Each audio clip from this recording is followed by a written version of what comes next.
Well, that'll get your attention. Yeah.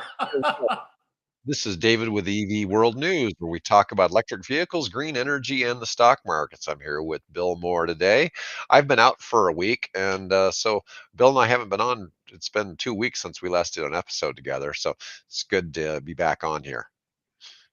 Anyways, let's start off with talking about the first Biden-funded electric car charging station opens, and it looks like this is in Ohio.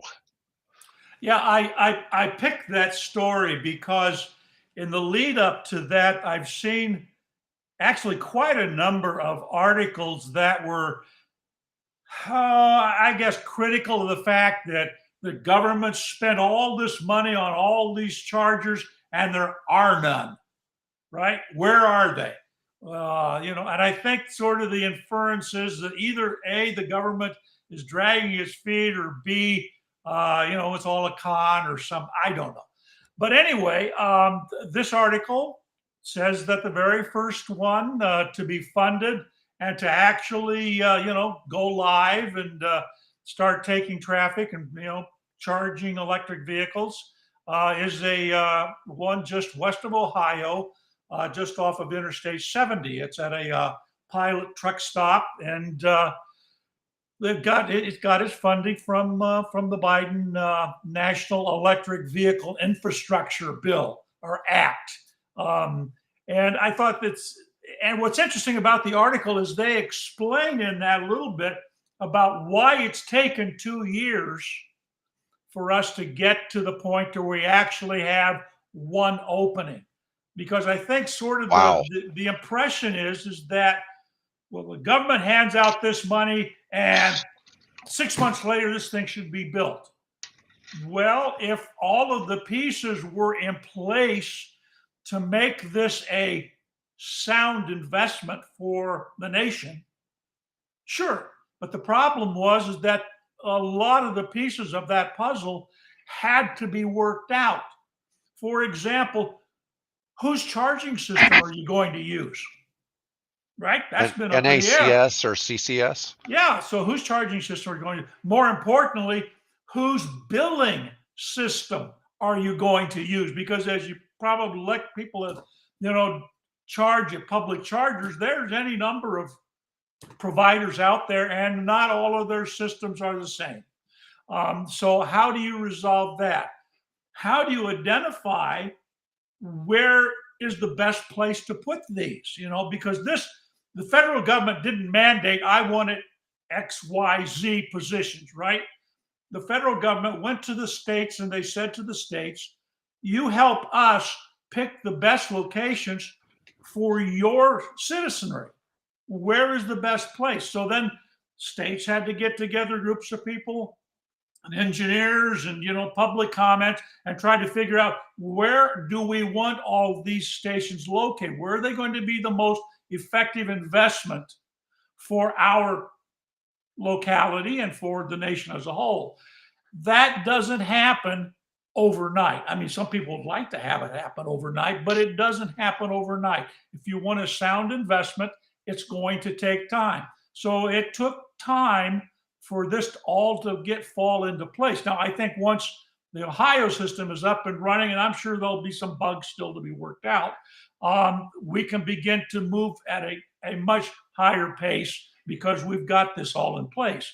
So that's the reason I picked this, not because it's a huge significant issue. It just illustrates that there is a deliberation, a sound, fiscally responsible deliberation that's taking place. Would we like it to happen faster? Oh, absolutely. Do we want it to not be a waste of our money? That's even more important.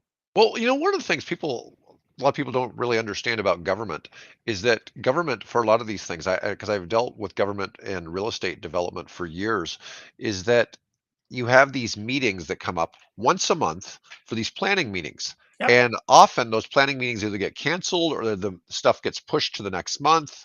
Yep. And another month is wasted. And so you typically have all this time and investment into these things that keep getting pushed down the road and down the road and down the road. Sometimes people wonder why stuff is so expensive. And a lot of this is because Yeah, and these processes, you have it trickling down from the federal government. The states have to apply to get this funding Yep. spent in their state. Yep. And then people in the state might only meet on this topic once a month. Yeah. And then it goes on for months and months and months while people argue as to, like you were saying, whether it be NACS or CCS style chargers, which is Tesla versus the rest of the world, essentially. And then, to see where, you know, these things are going. And the intent was to give money to all 50 states to deploy fast chargers near federal highways designated as alternative fuel corridors. And it's interesting. Once the highway charging network is complete, states can use the remaining funds to deploy chargers elsewhere. Yeah. But it is going at a slow pace. But I suspect now that there's one in, you're probably going to, within the next 12 months, you'd probably see units in all 50 Yeah. states. Yeah. And so it doesn't take much more. 26 states have made an effort to spend their money,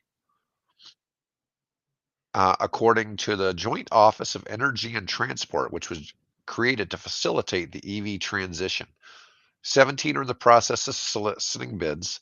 7 others have issued conditional awards for stations worth 101 million.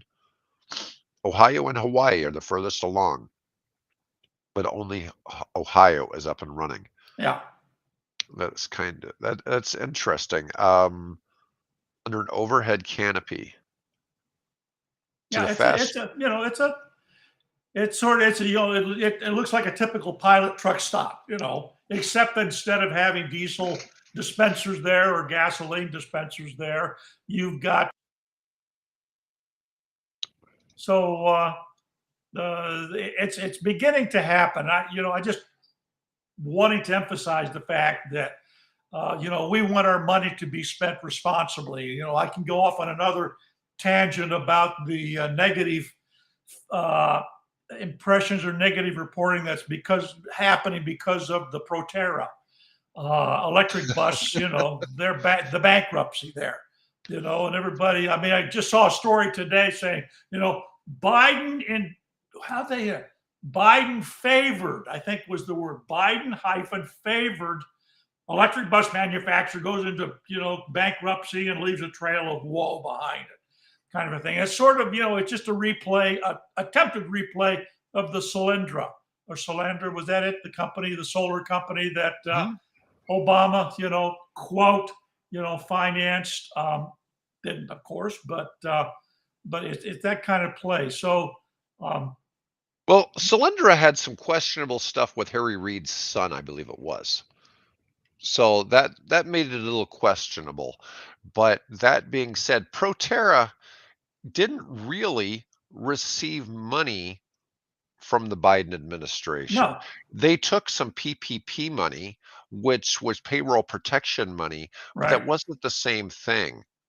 And so that's a little bit of a disingenuous argument for these people to be really criticizing Proterra. Well, Proterra it's really needed some stimulus. yeah. Okay, they didn't really get, as far as I can tell, they didn't really get a whole lot of stimulus to try to make it go, because they tried doing hydrogen fuel cell buses and all electric buses, Yeah. and they just can't compete with the Chinese. Yeah. That's when you look at who's manufacturing the buses in the world. It's the buses in the world are being manufactured mostly in China. When I went to China the second time in 2002, my host there, who's a local Chinese businessman, entrepreneur, took me over to actually, it was a Chinese army base, literally a Chinese army base, where they were utilizing an assembly facility to build electric buses that were going to use his company's large format. And we're talking batteries this big around. We're not talking, Tesla sized batteries. We're talking batteries literally that big around for their electric buses. And the goal was to have those buses ready for the 2008 Olympics in Beijing. But you look at who's building, a vast majority of the buses in the world. It's China.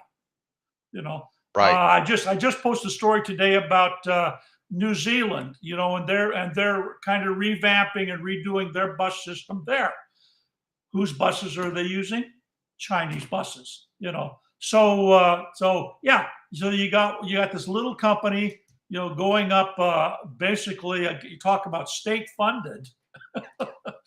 I'm sure those Chinese companies are getting some kind of assistance, and the fact that they've got ridership. You look at Right. our buses. You look at our buses here in this country, and typically they're nearly empty. Particularly, here, unfortunately, here in Omaha, when I've seen them, they've been carrying one or two passengers at most. It's just because everybody has a car. When I was in Beijing that year, we were going down Chunong Boulevard, which is the boulevard that runs in front of the Forbidden City, the big Mhm. portrait of Mao on it. And those buses were jammed with people, literally their faces up against the windows. They were so full because they've got, not that many people with cars, and you've got millions and millions of people who need transportation, and they're using those buses and subway system. So they had something, they're going to be successful. Whereas here, it's always, historically, since the invention of the cheap automobile by Henry Ford, it's always been not a particularly money making enterprise to run a public transit system in this country. No, it Once, hasn't. I mean, you yeah, look at once, how passenger trains haven't done well. There's starting to be some in, you know, like I've done a video about it before on some of the ones in Florida are start where the driving is getting more congested. Some of those have become popular, but it's a difficult situation to basically make buses or passenger trains work out here in the United States. People really like to be in their own car. We like our yeah, privacy in the United States, and and, that's and the part. and the flexibility it gives us. I want to go to the store now. I don't want to wait for the bus service to come by. So No, it's interesting. I know we have 6,000 electric school buses in the United States. And I don't know how many public transit buses, but I think China has something like 500,000 oh electric yeah, buses. yeah, It's yeah, crazy how many yeah, electric buses they have in China. yeah. And it's just hard to fathom what a difference that is.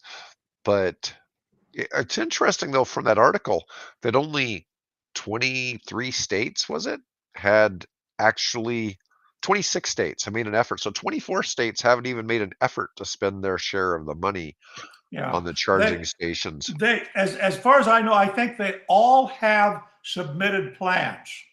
All 50 Okay. states all 50 states have submitted plans. Some are obviously further along than others with whatever the next steps are in the plan. Yeah, the article goes on to say some of the sites chosen by states require new transformers to be put up. That Yeah. can take months. I Yeah. mean, or a year.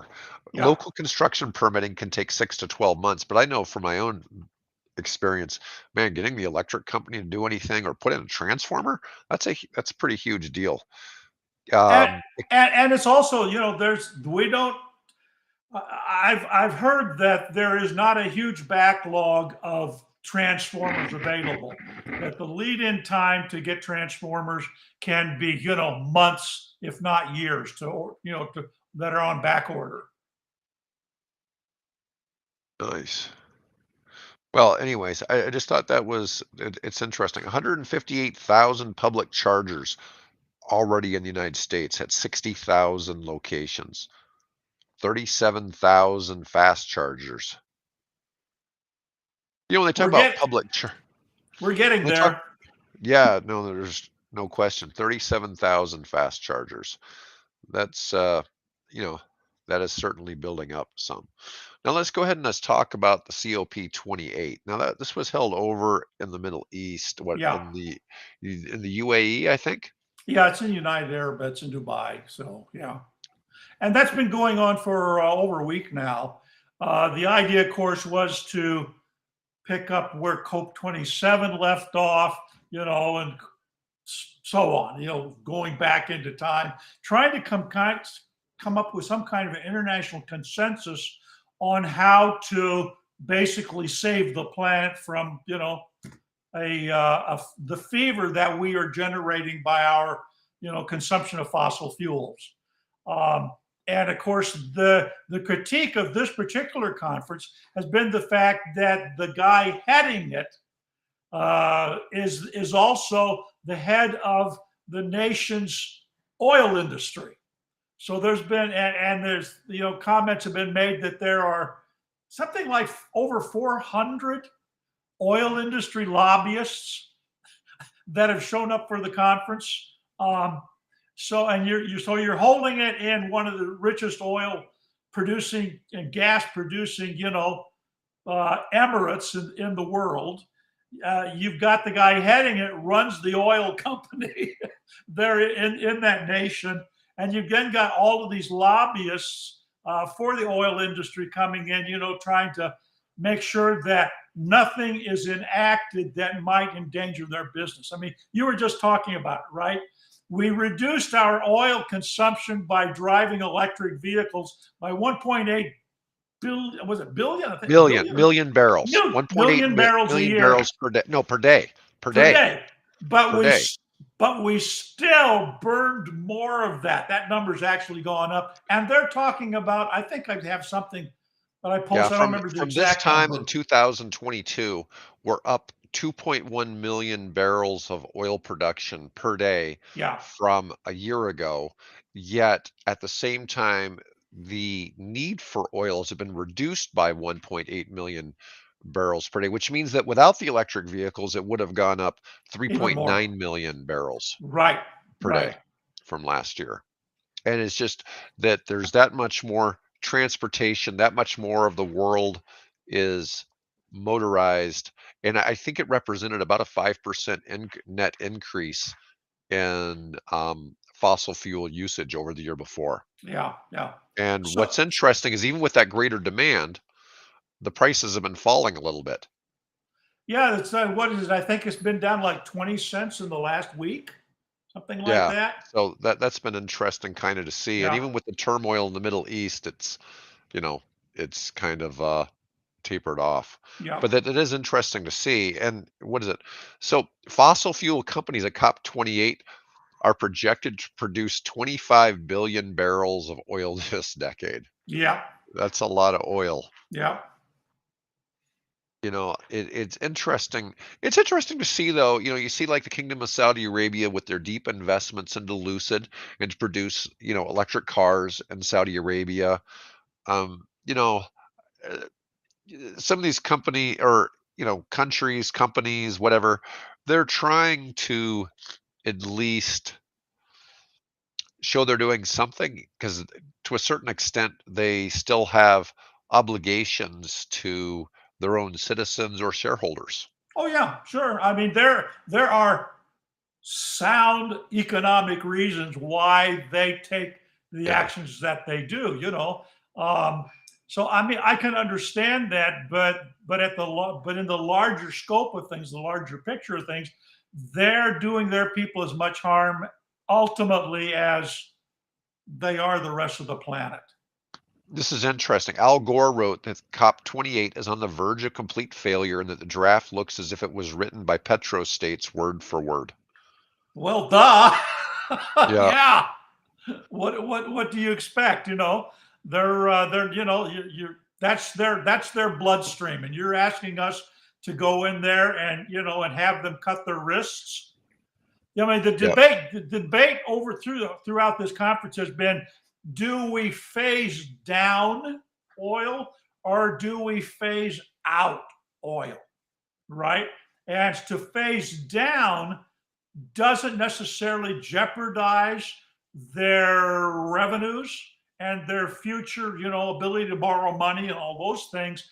Whereas phase out, as one article pointed out, to phase out would send the signal globally that these investments are going to be worth nothing someday. And so this whole fight has kind of been between, do we use the term phase down or do we use the term phase out? The guy heading what is it, Al-Aba or something like that. The guy heading it, he was in favor of phasing down phraseology, whereas guys like Gore and the head of the United Nations and the Pope is Yeah. more in favor of the term, phase out. So I Yeah. don't. So I is mean, algebra. yeah, algebra. Yeah, I don't. I don't see anything positive coming out of this. I think I agree with Al Gore that it just, it had the cards stacked against us. Just had the cards stacked against it. Let's see here. Another article here on the same topic. Governments must take drastic action. Let's see. Just a week before COP28, global one-day temperatures breached the 2 degrees Celsius, 3.6 degrees Fahrenheit warming Yep. point for the first time. Yep. Short-term data, but it's another reminder the world is falling woefully short of meeting the goal of preventing a 2.7 degree Fahrenheit rise. We're moving from global warming to global boiling. Yep. Yeah, we're gonna. Look. You hear the. You watch our local weather forecasts and things, and all the meteorologists, our local TV stations are talking about. We're in a serious drought here, and we really can use some moisture. And we haven't had. We're. And the minute you try to link that to changes in global weather patterns, what we would call, global warming. The minute you try to do that, you literally get on a death list. There are weather forecasters here in the Midwest who have been threatened because in their forecasting they have talked about climate change. That's how politicized something that should never be politicized. That's like the guy, telling I'm going to kill you, the doctor, because you just told me I have cancer. Huh? So yeah, it's a problem, and we're not doing. COP28 is not going to. Well, I take that back. There is one ray of hope, in that they did agree to cap methane emissions and spend a lot of money on going out and capping, wells and things like that, and flaring, put a stop to that kind of thing, because methane is obviously a much more toxic methane, much more long-lasting global warming gas than is CO2 itself. There's more CO2 than methane, but methane's more serious. So that we did get an agreement out of that to actually take and do something about controlling the release of methane. But that being said, as the oceans are warming, do you know what methane hydrates are? I know a little bit about methane. I know people who use methane to power their manufacturing facilities. Right. But do you know what methane hydrates are? I do not. Methane hydrates there are cracks in the ocean bottom, which allows methane to come up from below the Earth's surface, but it's so cold and the pressure's so hard down there, so high, that it never actually reaches the surface. It actually freezes into clumps of frozen methane. The Okay. problem is as we're warming the oceans, that methane is now starting to release. And that's becoming a concern. That's a feedback loop. Once you get it started, it's going to be awful hard to control.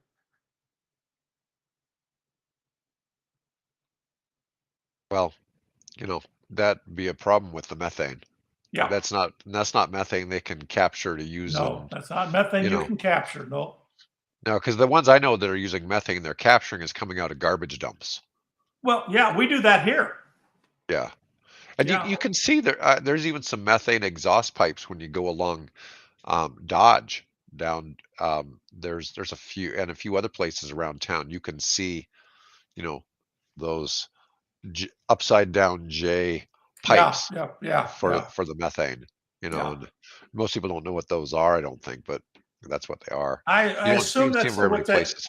Yeah, that's leaking from the sewage system. I have no idea. Yeah, it'd be interesting Yeah, when you I, find I've out. never So never been concerned enough to check. I just assumed that there may have been like a dump at some point in history Mm, in those areas, but who knows? yeah. Well, I'm That's sure there's somebody out there knows. We don't. right. All right. So Yeah. you wanted to talk a little bit about the pros and cons of the Cybertruck. Yeah, let's finish up with that.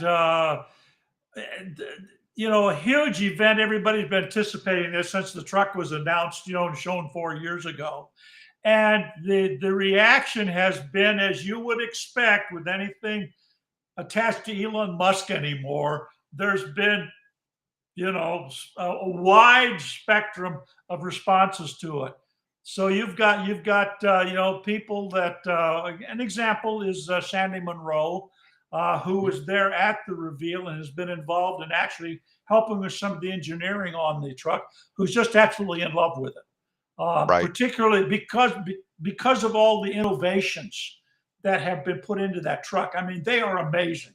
The stuff those engineers have done is just groundbreaking, particularly the jump from the 12-volt system that's been around for a century to the new 48-volt system, which allows all kinds of really incredible ways to control and monitor the electrical system, all the systems on the car, as well as to reduce the amount of cabling. Huge reduction in the amount of cabling. He was showing, he says, if you're looking at, the typical, 12-volt cable, you're looking at something, at least that thick. But if you go to the 48-volt system, it's more like your little pinky, and even smaller than that. Um, Right. so there's several hundred pounds reduction in the weight and the amount of cabling that goes into the car just because of that change to 48 volt. The other side of the equation is the fact that this people are concerned about I think when Elon made a comment, if you're ever in a crash, you're going to win.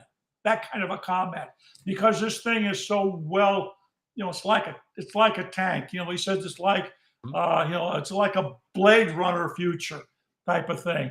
And the problem, of course, is, well, that's all good and well if you're the passenger, but what if you're in the other car, or what if you're on the bike or the motorcycle, the motor scooter? So there are issues, concerns about the safety standards that have been built into the car that obviously favors the passenger, but doesn't do a lot for, in terms of looking out for the public interest. So it's just interesting. I mean, personally, I would, just me, I wouldn't own one, but then there are 2 million people out there at least who said, yeah, I'll take one. I want it. Apparently, really drives well. It's got great handling in it. There's a video posted that Sandy Monroe did from Monroe Associates, where he sits down with 5 of the executives and talks about the engineering and the things that went into the car. And they really, I mean, it's an amazing piece of technology, no doubt. Styling wise, nah, it doesn't do anything for me. But in terms of is this the future we're going? You know, I don't know. We'll have to see it. It's not an easy vehicle to manufacture, for what I hear.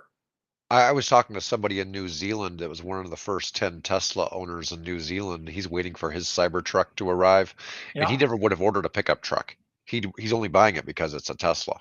yeah, And so this is kind of interesting because one of the interesting arguments is you're not taking Chevy Silverado and Ford F-150 buyers to buy Cybertrucks. You're taking people who wouldn't normally own a truck that want yeah, this because it's a unique looking Tesla, and they're driving it more because of it as think of it more as an SUV than they're worried about it yeah, as a truck itself, and yeah. that's quite an interesting It's piece. it's yeah, it has its engineering pluses and it's had its engineering shortfalls. The interesting thing that is interesting though is there's speculation that truck and what they have learned from engineering and building that truck is going to set the pattern for what becomes the Tesla Model 2, I guess we would call it. So it'll be interesting to see how that works out. I've seen some Tesla Model 2 deniers.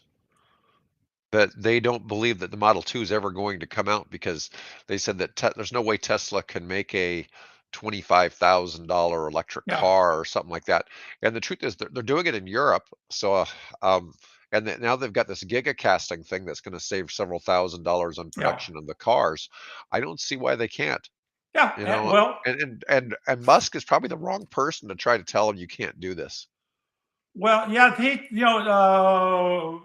Sandy, I don't know. You got to watch Sandy Monroe if you want to get some inside look at this stuff. Mhm. But he had one of the very first interviews that Elon did after revealing, the truck reveal last week was to talk about what's beyond the Cybertruck, and Elon said that basically this technology is serving as the basis, and they already have the Model 2 fairly far along in the engineering, apparently. So we'll see. I think he'll bring it out. I don't have any doubt about that. Will it look like a cross between a Model Y and the Cybertruck? Very possible. Very possible.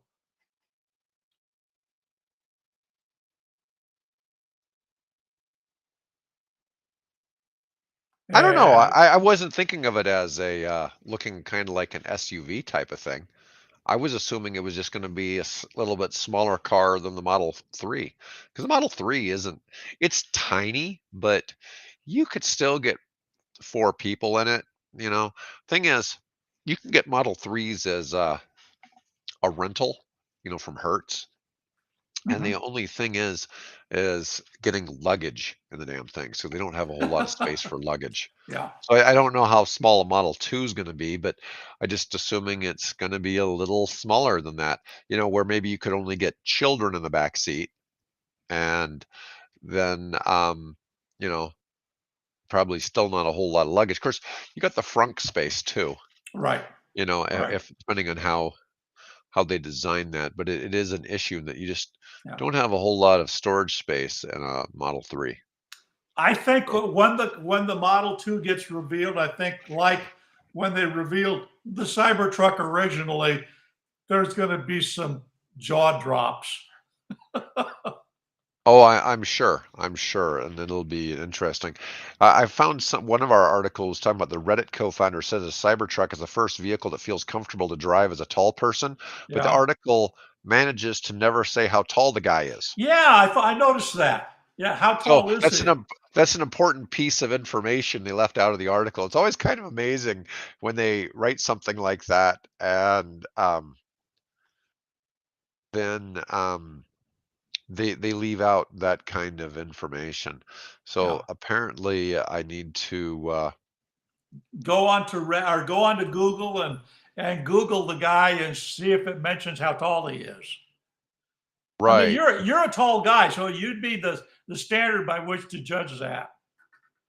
Yeah. Oh, he's married to Serena Williams. Interesting. Well, Okay. now we can find out, if you get a photo of them standing next to each other, that'll tell you. Because Serena's a pretty tall woman. Yes. Let's see. Oh, he's 6'5". All Okay. right. So he's Yeah. taller than you. Yeah, he is taller than me. Well, what's funny? I was telling you, I have a 6'5" friend who other day we were playing tennis. We got done, and he was driving a Chevy Bolt, and I was like, "Dude, you can fit in that?" He goes, Yeah. "Yeah, I do okay." Yeah. It Good really for. has kind of a high roof, and he Yeah. goes, "Well," he goes, "It's my wife's car," but Yeah. he was just driving it that day, and that was you know kind Well, of we'll interesting. have to take you a ride in my Fiat 500 because when Yeah. I get in it, and I'm 5'10", probably with age I'm 5'9" now, and I can feel the roof against my head. So Oh, I geez. assume you'd have to ride like this. Yeah, I've driven a few cars where my head was wedged into the headrest and the ceiling, and it's not something I'd want to have all the time, that's for sure. Uh, but But you could drive mine because mine has a sunroof. There you go. Yeah, So so we you're could driving put the this sunroof back and you could sit up here. as long as it's not snowing, right? As long Yeah. as it's not snowing. Yeah. Yeah. You know what's funny? It's not that it's really that cold here. It's so windy during the winter. If we didn't Mm. have the wind, it wouldn't be so darn cold here all the time. But who knows? Well, Maybe with a little, that's the Great Plains. well, maybe with a little global warming, it won't be so bad here in a few years. I saw years ago there was a prediction that with global climate, it's already changing because the Department of Agriculture has already revised the planting map. We've got a map that shows the zones for planting, and that zone is shifting north. And we now have armadillos starting to move north, which typically were down in this, warm Texas, Louisiana, Arkansas. Right. They're coming further north. So there was a forecast that we would, I think, about this time or within the next decade or so, we're going to have the same climate as Oklahoma used to have. Huh. Well, that'll be different. That's for sure. Yeah. Um, anyways, If you're looking for real estate, I am I am predicting that at some point you'll want to buy property that's now on top of that has a glacier on top of it in Greenland there you go. because I there ain't really, gonna. yeah, I sometimes wonder, from the Viking sagas, Greenland wasn't a sheet of ice when they were, No, no. back then, and it iced over Well, since. it was there, but yeah, but it that was during there was a brief warming period, and then that lasted. I think it was what was it, a couple hundred years, something like that, and then they of course had Right, to later abandon it because it went back to the being normal cold. cooling down period. So Well, anyways, we're not going to okay, solve that's enough anything today. blathering. Yeah, good show today. Good show today. That was fun. People, I appreciate everybody for listening in, and please comment if you'd like to, you know, have us discuss some other topics. Anyways, I'm going to go ahead and end the show.